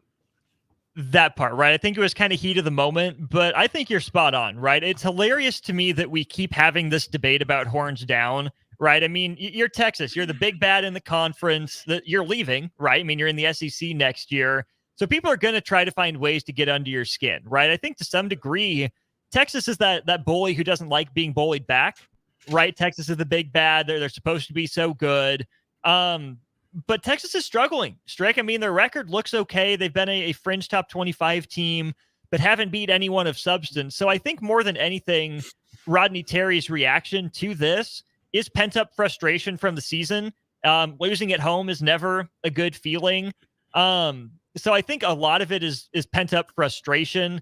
But I'm spot on with you, right? It's one thing if you're doing the horns down toward fans or not looking at anyone in particular, is kind of dancing around doing this on your way to the line. But you've been in those handshake lines. Like, once you get there, it's business. Go through the line. It's 30 seconds, dap up, tap hands, high five, butt slap, whatever it is. And then your social media people that are there, walk up to your social media people, flash the horns down, get into the locker room. But to hold it in the handshake line, that's just asking for trouble. Yeah, it's asking for trouble. Yeah, and that's the way I feel about it. Like, real talk, like, I'm gonna be honest. If somebody would have just did that to me, I might have pushed them, or, like, yo, what's up? I mean, what you want to do? You know what I mean? What if I grabbed the knight's head, right, and put it to my sack? Yeah, and put it to my sack. You know what I'm saying? Right. Like, you know what I'm saying? Like, you would feel offended. Like, I might have pushed you, or I might have, hit you with a shoulder, or like, what's up? You want to do something? I might have. I don't know. That would be like, they taking a Herbie Husker, and I don't know what you could do. Maybe sticking a corn or so. I don't know, man. It could do something disrespectful. Herbie's hat and step on it or something. Yeah, man. Yeah, no, I'm not playing that game. I'm with you. I will say I don't love the optics of opposing coaches lecturing the other team, right? I mean, I know Coach K, my beloved Coach Mike Krzyzewski, was notorious for doing that. I think about Oregon, right? He did that with Dylan Brooks in the NCAA tournament game that Oregon beat Duke in, stopped the handshake line, put his hand on Dylan Brooks's chest to stop him, talk to him, and then brought it up again in the post-game press conference. Like, I don't love the optics of doing that. Like, you're the grown man, leave it to the other coach, like meet the other coach in the hallway and say, hey, I saw your kids doing this. I thought it was disrespectful. I'll let it slide this time. But if it happens again, we'll have a problem. But I can understand this is a big job for Rodney Terry with the pressure, why he would feel the need to say something. But Strick, let's move now to the SEC, where Texas will be next year. You had a game between Alabama and Missouri. This game taking place across the state from you, down the highway in Tuscaloosa, not in Auburn. It was Alabama taking on Missouri. There was a little tie-up, a jump ball, mini scuffle right in front of Alabama's bench. And for those who didn't see the play, I did retweet it. Was it Trelly? It was. I don't believe it was Trelly. I didn't see the name. What's up? It was Nate Oates, the head coach. I saw him. Right. So if you didn't see the play, it's at On The Block 93.7. Make sure to follow that account. And I did retweet it from there, so you can see what we're talking about. There was a lot being made of Nate Oates' behavior, right? Where he does extend his arm and push a Missouri player away, pointing him back to his bench. Strick, I'm not going to lie. I thought that was a nothing burger. Like, should have another coach put his hands on another team's player? No, probably not in the majority of circumstances. But I think if you look at the context of this, Strick, it wasn't a two-arm get out of here. He wasn't berating the kid and in his face about it. He was trying to get Missouri's player away from his bench. One arm, like, Nate Oates isn't a big guy. This Missouri guy was bigger than him. It was one arm, like, to his pec, said, pointing him that way. And the Missouri kid that got, pushed by Nate Oates didn't think anything of it. It was someone further away in the scrum that had an issue with an Alabama player. So all the outrage over how Nate Oates acted, I'm sorry, I thought that was a nothing burger. Yeah, I agree with you, man. Again, it's context, right? Mm-hmm. Coaches don't just only coach the team. coaches, especially in situations like that, it's to get order. So when things like this happen, yes, you want to make sure your team is in place, but this happened to be on his side of the bench. Now, if it was the other way around, I would have expected one of their coaches to possibly do something similar. Young man, go on back over there. We're not having this. You know what I mean? No, that's what it seemed like to me. Like, no, young man, you out of order. Come on, go on back on over there. Like, it would be no different than what we used to get from our neighbors in the neighborhood. Like, no, they weren't our parents, but there was respect. You know, and that's what I think is happening in the game. I think it's happening in life. I think it's happening in cities. I think it's happening all over the place. We're dealing with now a younger generation that has no respect. They don't respect anything or anybody. They don't respect order. This is why we have some of the problems that we're having. Whereas in our generation, you know, if we got in trouble with a neighbor or a neighbor did something to us, they addressed us as if like our parent was there, because it was a community thing where everybody made sure everybody was in order. And then they would tell my parents, and if they didn't get me, then my parents would. You know, it was one of those type of things. And I think we handled ourselves a little bit differently, whereas now there's not any respect at all for authorities. And I think that is shown even through one more example. I didn't retweet this one, but this would have happened a couple nights ago as well. North Carolina State is putting the finishing touches on a home win over Wake Forest, I believe. And I know you're laughing because you know exactly what it was, but this North Carolina State player getting ready to shoot free throws, ref makes the call. He's walking down to the other end. And as soon as the ref turns his back, the North Carolina State player gives him a look like, and gives him the double bird in the middle of the court, in front of God and everybody. Double birds the ref behind his back. Like, you can disagree with the call, but speaking of a lack of respect, Strick, like, I have made known on this program my thoughts on officials, my disdain for them, how hard their job is, but it's not as hard as they always make it look. But come on, to double bird a guy behind his back, that is no respect for the institution, the authority of a guy who I'm sure is doing his best. You might disagree with, but you don't double bird a guy behind his back. Yeah, I might have handled that a little bit differently. There's no way I would have done something of the sort. I might have yelled or been upset or got in your, not even in your face. I mean, I would have did it from afar. I might have did it to a teammate, like, bump that mother, you know what I'm saying, or something. But yeah, that was I don't know what's going to happen with that situation, but I would advise that they handle that, because you just don't, it's like the James Harden step back that I've always talked about. Once you let that out the bag and it continues, then it's going to start to seep into the game, and then they're going to be mad at you for calling the travel. Handle that situation now, because you don't want that internet viral, the viral aspect of that moment to go, and it's not addressed. Whew, boy, you're gonna get some people doing some wild stuff, because they're gonna see that and they're gonna think that it's cool. But if you address it and you handle it in a I'm not saying a super hard, but you know that you got it handled and it was disciplined, then you probably get a different response next time. Are you saying like not a suspension, not like sit out the first half? You're saying like run some extra lines at practice sort of discipline, or what? How do you handle whatever? No, it can't be hidden. Like whatever the discipline is has to be visible. Like it has to be a visible discipline. Now you can do that also, on the end. That's some personal. That's between you and I stuff. But whatever it is, the discipline has to be visual, just as visual as that the double bird was. That was super visual and viral. So it needs to be visible. And even if you sweep it under the rug, at least when they go back and look for receipts, they can go back and find that it was dealt with.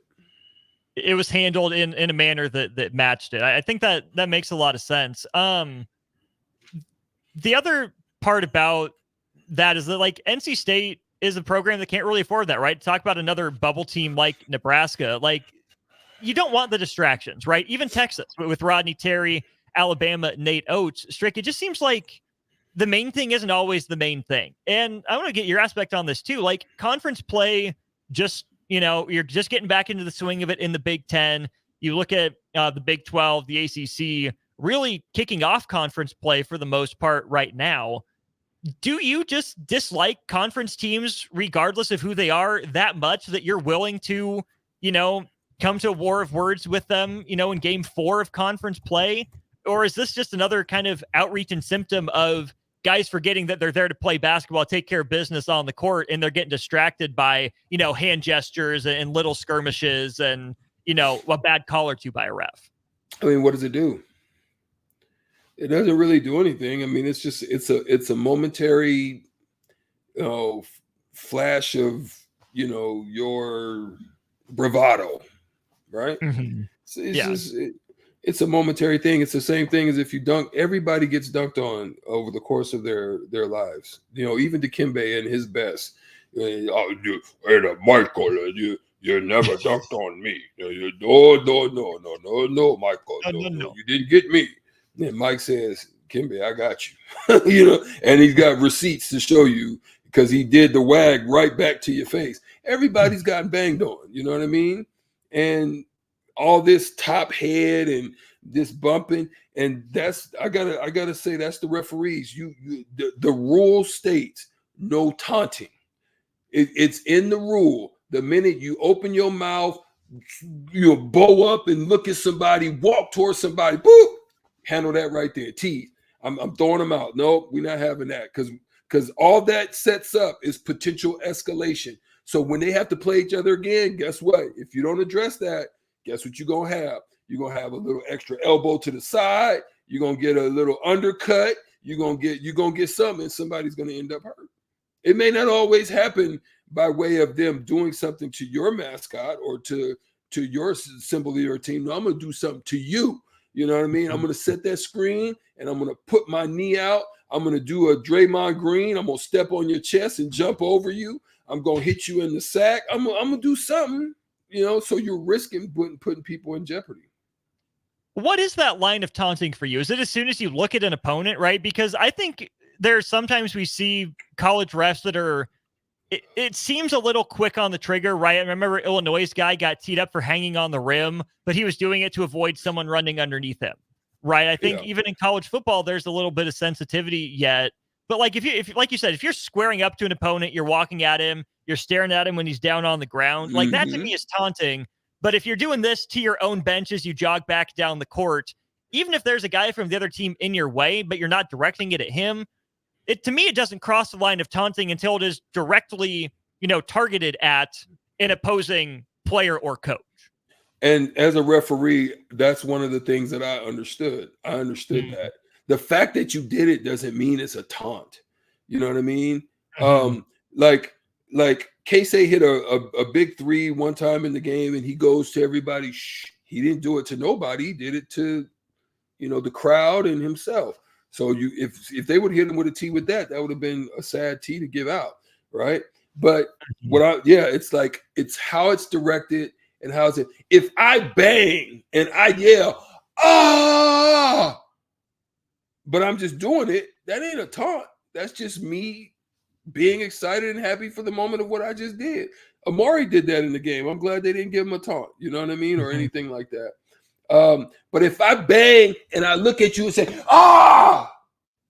and then walk off, now that's a different, wait a second. Now that's just a setup for him to do something to you on the next time down or to foul you extra hard or something. No, we're not doing that. Boop, let's go. It's different. Do you think college refs have a pretty good control and hang of what that line is right now? Man, I think there's some good ones and I think there's some bad ones. I think there's some that are put in place just because they know somebody. They may know rules and they may know all of that, but they don't. Some people just don't have a good feel. They don't have a good feel. And that's not reffing the gray you talk about, right? Yeah, they don't have a very good feel. They're very black and white, and that's where there's trouble. I'm glad you brought up Casey as well. On that same On the Block 93.7 Twitter page that we recommend you all follow to stay up to date with this show, stay informed as the part of the conversation here. Tweeted this out: Nebraska men's basketball is a blank. You have 4 options: a solid NCAA tournament team, an NCAA tournament bubble team, an NIT host team, or an NIT bubble team. Strick, I still think people are down on this team after 2 straight losses. Like 2 losses in a row happens in a season, right? It's not the 4, 5, 6 game losing skid we've seen before. But right now, Strick, the majority of respondents on that poll say Nebraska is hosting an NIT game, not making the NCAA tournament, right? And I think that's fair. But again, I'm going to go all Aaron Rodgers here, RELAX, right? 2 games in a row, you got some stuff to figure out. But I still think Nebraska is an NCAA tournament team if the season stopped today. Yeah, I mean, I actually think they're a good enough team to be. But now I need to see where your heart lies. You know, I really, and again, I'm gonna get an up close and personal view of that on Saturday. So that's when I'll really know, you know, where the heart of this team lies and what they're really in it for. Nebraska Northwestern 115 game, I believe that is on Saturday. See Stricky down there, part of that 93-94 team, getting honored for winning the Big 8 tournament championship. Took down Norm Stewart and Missouri. Got some revenge. You've told that story. I'm sure we'll get it in at some point tomorrow as that draws ever closer. We'll take a break. When we get back, we had one NBA trade.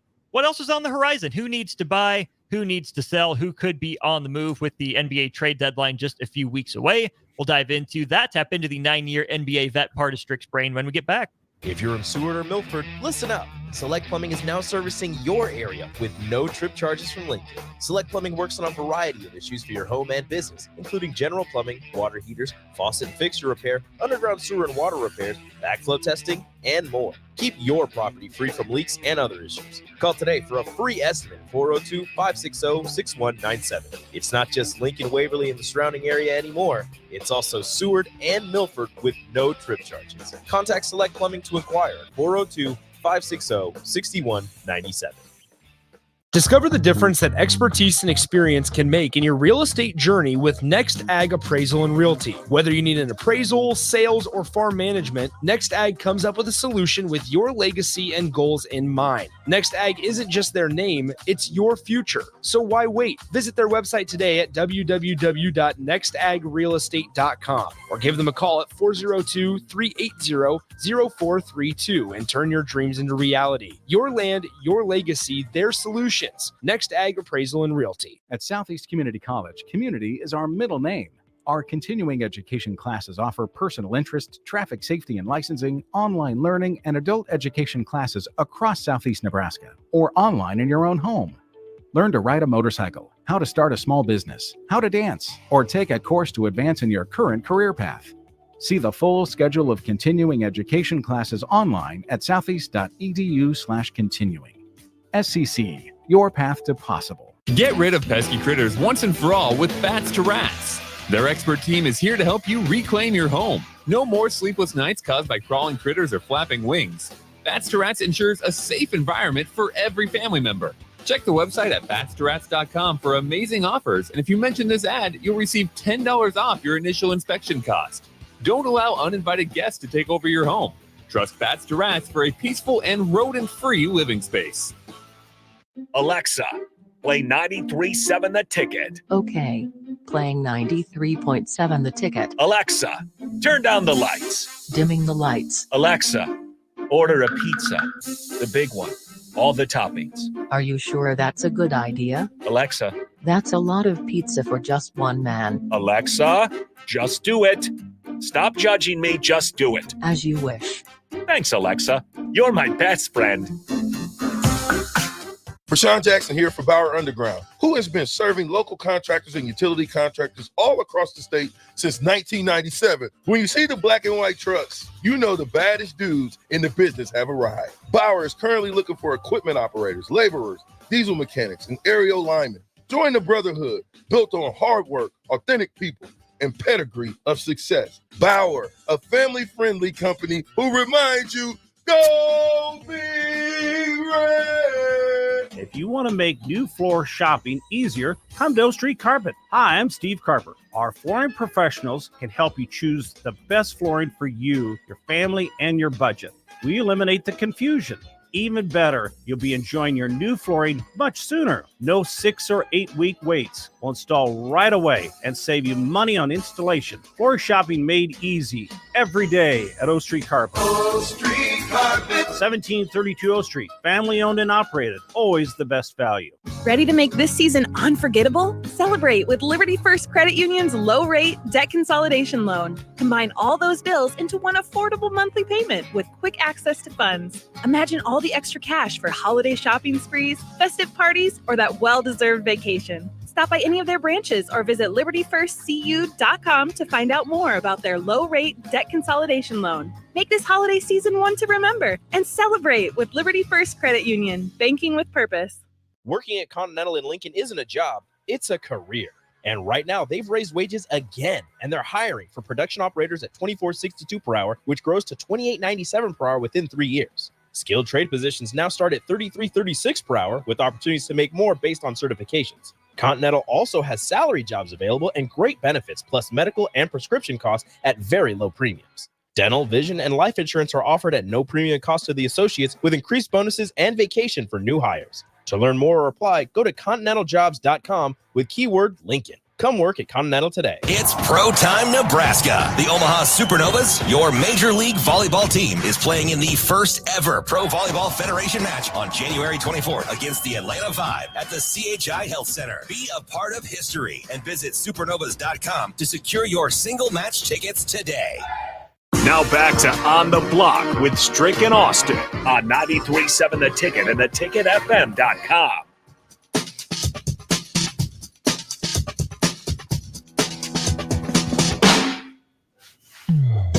Back here on the block, Austin Norman, Erick Strickland with you for another half an hour or so before we turn it over to Jay on Old School. DP is on his way to UFC in Toronto, I believe, home of the Raptors, who made the first big move, maybe second big move, first two big moves, I guess it would be, of the NBA trade season.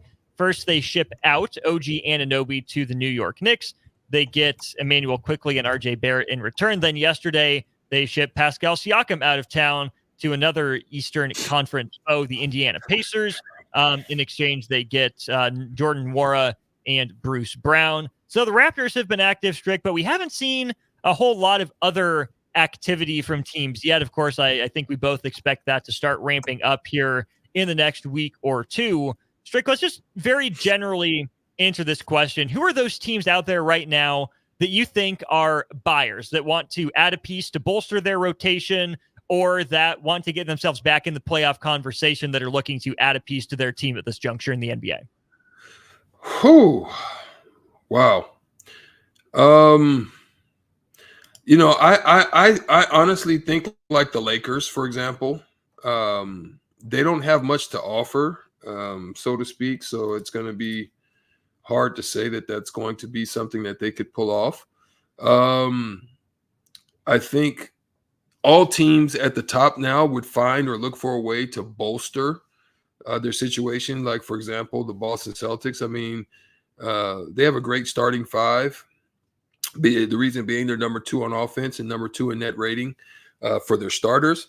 Mm-hmm. Their bench is okay. They have a number 3 net rating. They have first-round draft picks to offer. They, so Brad Stevens is probably just going to be just kind of tinkling around and seeing what's out there and if there's something that can work for them. You got to look at Golden State.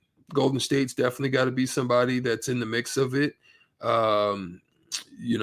They're probably they don't have much to offer on the buy market, but they have a lot to offer on the sale that can bring back some assets. One of the issues is, though, for them is that a lot of teams are going to want Kuminga, and they're not going to be willing to probably part with him. And so they have a payroll of over $400 million, and that means $200 million of it is looking at luxury tax. So they're going to look to try to figure out a way to get some less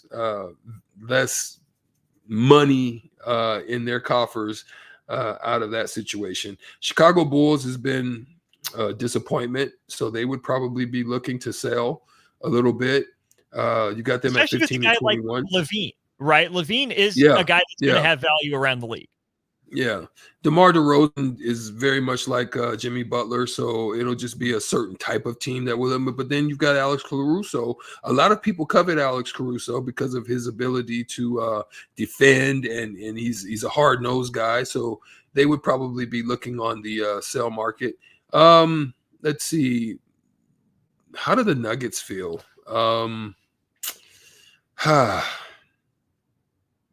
I think more so for the Nuggets, they would be looking to buy, and obviously because a lot of their depth got decimated last year. They had to lose a lot of them. They just weren't able to pay a lot of them. So I think they need to maybe bolster their depth a little bit. So they may be looking to do a little something, not a lot of something. Where do the Pelicans fall? But right now they're actually playing good ball. They're 7-3 in their last games. I think they've got a good young team. They have multiple first-round picks in which they could move and trade, which is also a pick from the Lakers that they have. And so they're in a good position to do some of that. Other teams, how do you feel about the Heat? Philly, definitely, if they want to make a run, you've got two. You've got Joel Embiid and Tyrese Maxey. And, you have a few things. You're sitting right there at around the third place, so you're not crazily off balance. They got some decisions that they can make. They can make a move if they want to, but they're limited as far as draft assets are. So in most cases, they're not going to be able to do too much. They're going to have to ride with what they got. You had Harris and those guys in the mix, which you could have done some stuff with, but, because they have some expiring contracts. But other than that, there's not much really they can do. The two teams, Strick, I think need to make a move to be taken more seriously in their respective conferences, but that I think are both stuck. In the West, it's Phoenix, right? We know everything they gave up to get KD in, to get Beal in. They would love to have another piece or two for that bench. I just don't think they have the assets to get it done. And the other team that kind of dominated the offseason headlines, Milwaukee, who's sitting in second place in the East, quiet as kept. Like, Milwaukee hasn't been bad, but their defense is getting shredded. Middleton hasn't been the same. I think Milwaukee would like another, even if not a big name piece, another solid rotation piece. But I don't think they have assets that many other, teams across the league want. So I think Miami and Phoenix, or Milwaukee and Phoenix, are both kind of stuck where they're at right now. Yeah, but who's not stuck and who can literally put the throttle down like Fast and Furious style if they really wanted to? There are two teams that can do it, but there's one particular that I think really probably wants to do it, being that they've gotten off to a slow start and they really need to improve. That's the Utah Jazz. The Utah Jazz. They're just a game behind the Lakers, so they're not far out in the West at 10th place. But with the draft picks that they have, they're right there with the Thunder. So the Thunder has a pretty set team in which they could just do some stuff to, like if they want to get rid of some young guys that maybe that they don't want to keep but still have value in order to, do some things there, they can do it because they don't have a real crazy cap in which they have to worry about. But the Jazz is sitting right there as well. They have 15 first-round picks through 2030 draft. That's insane. Danny Ainge and Justin Zanuck, they are seriously plotting and planning right now because they have 15 first-round picks going up to 2030. That's crazy for the next 5 years. Let me ask you this at the top of the West, because I have nothing more to add on Utah. I love that breakdown. You mentioned Denver. Do they try to bring Bruce Brown back? Do they try to trade with Toronto to bring Bruce Brown back? Does the money not work? Because I think they need another Bruce Brown type. Like, none of their Christian Brauns or Holidays or even like Peyton Watson haven't really taken that step, right? Like, I know Denver has now the championship moxie and experience, but Strick, I think their lack of wing production holds them back from me thinking they can repeat. Well, because he's so familiar to the organization. I mean, I think one of the things that they're not going to want to do is over-add. I mean, they're still, regardless, a small market team. You have big salaries, obviously, with You still have a moderately big salary with Gordon. You have a big salary there with Jokic, and you have a big salary with Murray. You also don't get it twisted. You also have Michael Porter, Jr. So you've got some big money pieces. So that's why they couldn't keep him initially. So I wouldn't say that it would be someone like him, but they would be looking for a type of him. Like for me, a good addition potentially, because he's kind of lost favor where he's at, is maybe like a Dante DiVincenzo.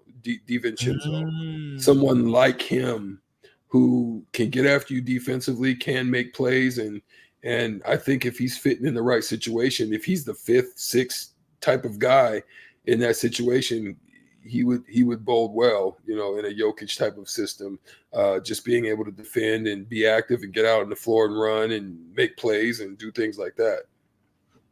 Sticking at the top of the West, do either Minnesota or Oklahoma City need to make moves? Or if you're them, are you standing pat? You're good where you're at? I think Oklahoma City can stand pat unless, like I said, they have a contract that they believe is going to be one that they're not going to be able to fulfill, being that they want to keep a certain unit together. They don't want to get like Golden State, be at $400 million and $200 in luxury tax. That's just not what they want to do. And you don't have to with the assets that you got. So you're just going to be able to pick who you want, who fits best with the chemistry of the team, who are your two guys. If I'm them, because of just all the controversy that's been going on right now, what outside of his playmaking, there's some liability questions there. I would be looking for somebody that maybe likes Josh Giddey. Maybe just do something with him.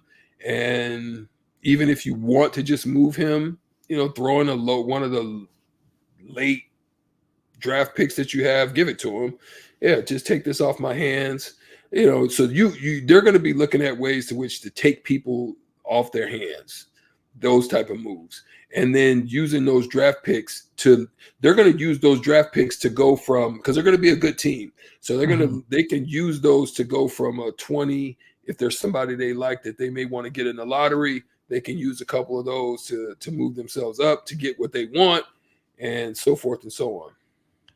Orlando in the East started the season hot. They've slid down the standings a little bit. They're in 8th right now, would have made the old playoffs, but they're in the playoff or play-in tournament right now. Does Orlando stand pat, try to get guys back healthy and make their run? Does Orlando try to package a couple of the young bigs that they have to make a move to pair alongside Wagner and Banchero? What do you look at for the Magic? Whew. I've always thought they're very guard heavy. So to me, unload some of that guard, get you a couple of two-way type of guys, some guys that are like Mikal Bridges type, just who's available. The Nets are selling. You know what I mean? Just long, somebody who can shoot it. He can be a two-way guy. He can defend multiple positions. Look at something like that.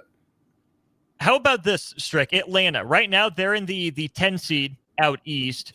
But you hear more and more rumors of dysfunction, right? You've been on record on this show saying Trey and DeJounte just don't work together. If you're Atlanta, is it worth scrapping and clawing to be in the play-in? Or would this be a good time for them to reassess and see if you can trade either Trae Young or DeJounte Murray, if not even both of them? Right. Yeah, there it is. I'm looking at that. I'm looking at maybe it's a blow-up situation. To be honest, I think you've tried it, and I just don't think the Trae Young experience could work there. I think Trae could work, but then it's having a good fit for Trae, because Trae is one of those types that likes to have, needs to have, and he has a diva-ish mentality if he's not the guy. I mean, he got a coach fired, right? A good coach. So, yeah. One that I played against, and he was a phenomenal coach. Got a coach fired. Damn, man, my names are freaking. Yeah, McMillan, Nate McMillan. Gosh darn it. So anyway, I would look at that, and then I would look at DeJounte. DeJounte's more coveted, I think, than Trae right now. So they have more wiggle room with DeJounte as they do with Trae. Last question on the trade deadline before we hit break and probably cross it over. And you can't move Jordan Poole. He's stuck in DC. Jordan Poole. Just Jordan Poole. That's how he's playing right now. Let's go down to the state of Texas. Not about your Mavs. They're rolling. They're fine. Not about Houston. I think they're young. But if you're San Antonio, do you look to make a move now and get some growing pains out of the way with Wemby and another, big name guy? Or do you make this season all about Victor Wembanyama and make a move for another star later on? Yeah, I think I allow it to play out. I think I allow you're already in a position where you're dang near out. So just allow him to be the man. Allow him to, don't enter another potential alpha, or don't enter nobody into that system right now. Allow it to solidify as his. And then, look to bring somebody in as a complimentary, somebody with a Middleton mentality. You know what I mean? Somebody with a Middleton mentality, somebody that, is what about a Marcus Paul Smart. George type? Who? Paul George, who's not an alpha. Paul George isn't an alpha. Yeah, I mean, yeah. Somebody like that. Somebody like a Tyler Hero type, you know what I mean? Like that. That's not that, but can get you buckets if you get him some space and can shoot, and I mean, I just don't think athletic. I'm saying a type, not necessarily Tyler, but he may not necessarily fit, but somebody like him, just that's not over dominating and need to be. Yeah, not need the ball in their hands because you want Wembanyama's ball skills developed, right? I mean, let me ask you this too. One thing. Yeah, CJ McCallum or somebody like that. Ooh, I like CJ. Is it easier to develop on the ball skills or off the ball skills in the NBA? Off. They work hard on the ball, but I think you develop off the ball skills. Let me just say this. It's harder because no one wants to do it. Off the ball. On the ball is what they always, on the ball is what they always work on. They always, everything in their trainers and all the people that they're working with, all the stuff in the off season is geared around on the ball. If you can perfect off the ball and be valuable there, you're gonna make yourself a value to a team. Take note, young players. Take note. Keep that in the back of your mind. He's Strick. I'm Austin. This is On the Block in 93.7. The Ticket. We'll wrap it up with a crossover in just a sec. Garage doors can be expensive. Are you keeping yours in the best condition possible? This is Cameron Hall with Doors Plus. Doors Plus is a locally owned business that prides itself on the fast, reliable, and friendly service. Doors Plus offers flexible scheduling so you can book an appointment that fits your busy day. My team and I will come out to your property, both commercial and residential, and provide you with the necessary information you need to make sure your garage door is in working and smooth condition. Give Doors Plus a call today at 402-590-5800 to book an appointment and learn more about our preventative maintenance plans.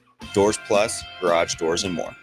Ready to make this season unforgettable? Celebrate with Liberty First Credit Union's low-rate debt consolidation loan. Combine all those bills into one affordable monthly payment with quick access to funds. Imagine all the extra cash for holiday shopping sprees, festive parties, or that well-deserved vacation. Stop by any of their branches or visit libertyfirstcu.com to find out more about their low-rate debt consolidation loan. Make this holiday season one to remember and celebrate with Liberty First Credit Union, banking with purpose.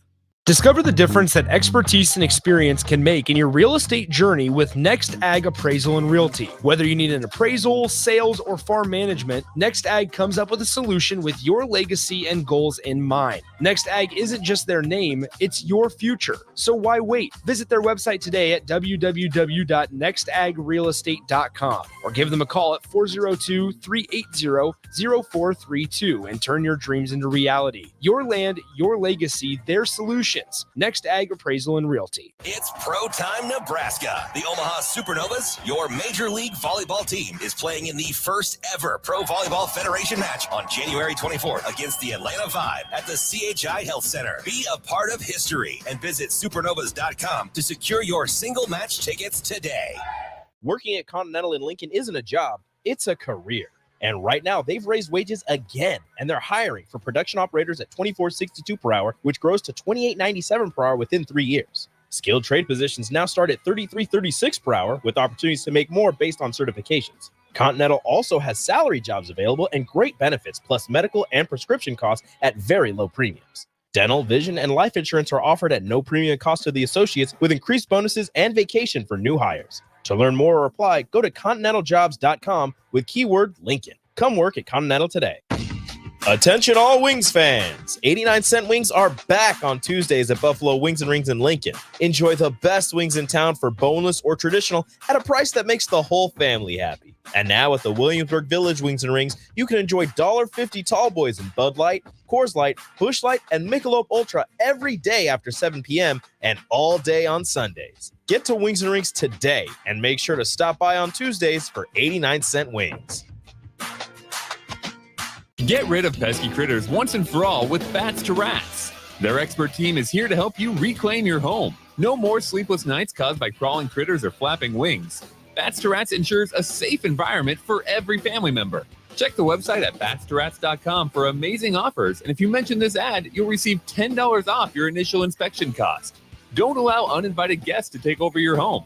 Trust Bats to Rats for a peaceful and rodent-free living space. Rashawn Jackson here for Bauer Underground, who has been serving local contractors and utility contractors all across the state since 1997. When you see the black and white trucks, you know the baddest dudes in the business have arrived. Bauer is currently looking for equipment operators, laborers, diesel mechanics, and aerial linemen. Join the brotherhood built on hard work, authentic people, and pedigree of success. Bauer, a family-friendly company who reminds you, go Big Red!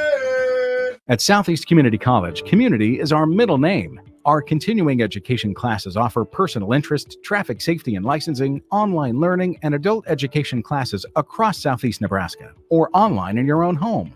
Learn to ride a motorcycle, how to start a small business, how to dance, or take a course to advance in your current career path.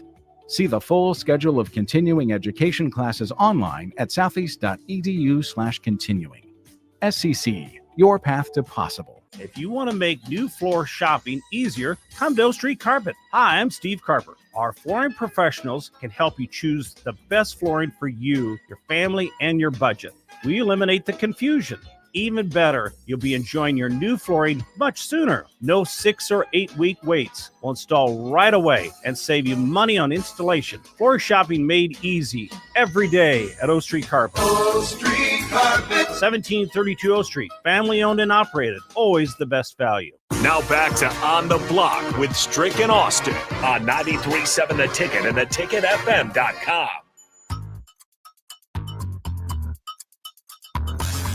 Wrapping up On the Block, Austin Oren, Erick Strickland, joined now by Jay Foreman in studio. Jay, the biggest topic for us today, college basketball shenanigans. Led that off with Rodney Terry, the Texas head coach, and his post-game comments afterwards. Strick was of the opinion that don't horns down in line.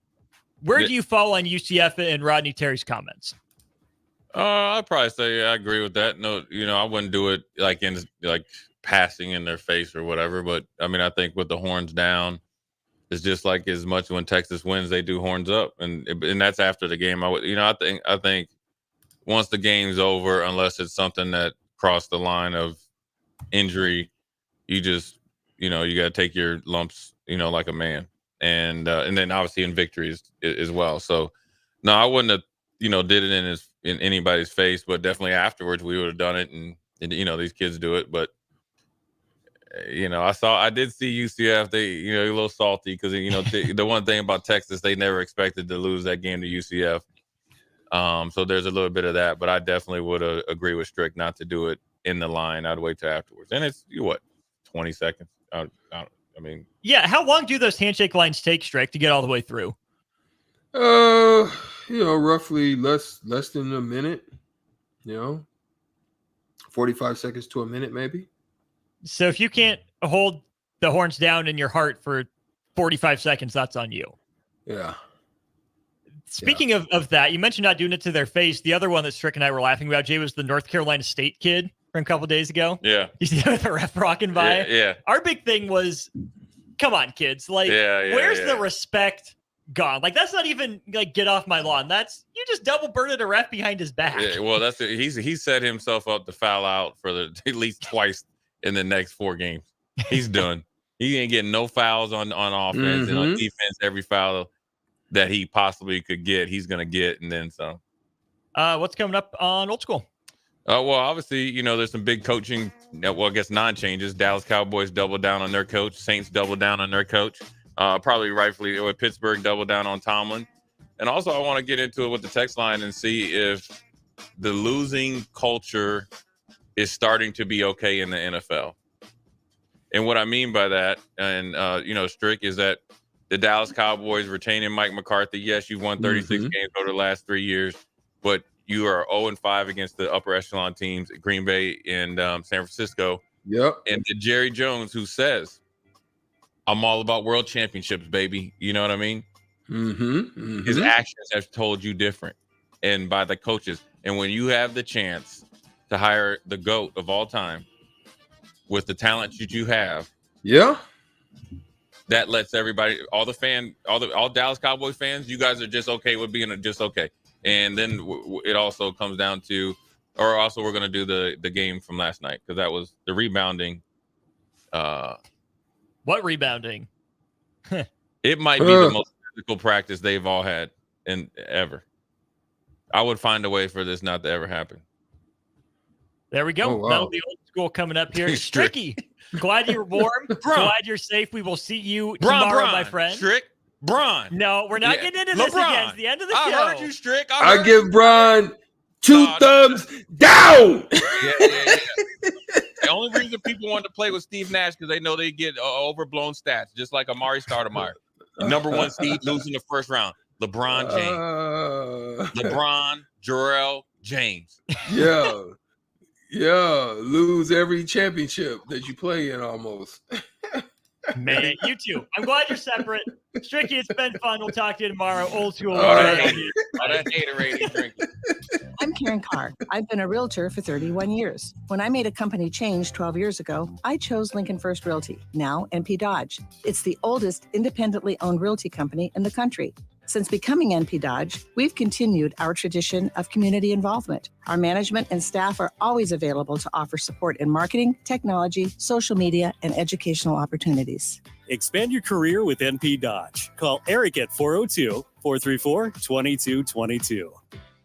Ready to make this season unforgettable? Celebrate with Liberty First Credit Union's low-rate debt consolidation loan. Combine all those bills into one affordable monthly payment with quick access to funds. Imagine all the extra cash for holiday shopping sprees, festive parties, or that well-deserved vacation. Stop by any of their branches or visit libertyfirstcu.com to find out more about their low-rate debt consolidation loan. Make this holiday season one to remember and celebrate with Liberty First Credit Union, banking with purpose.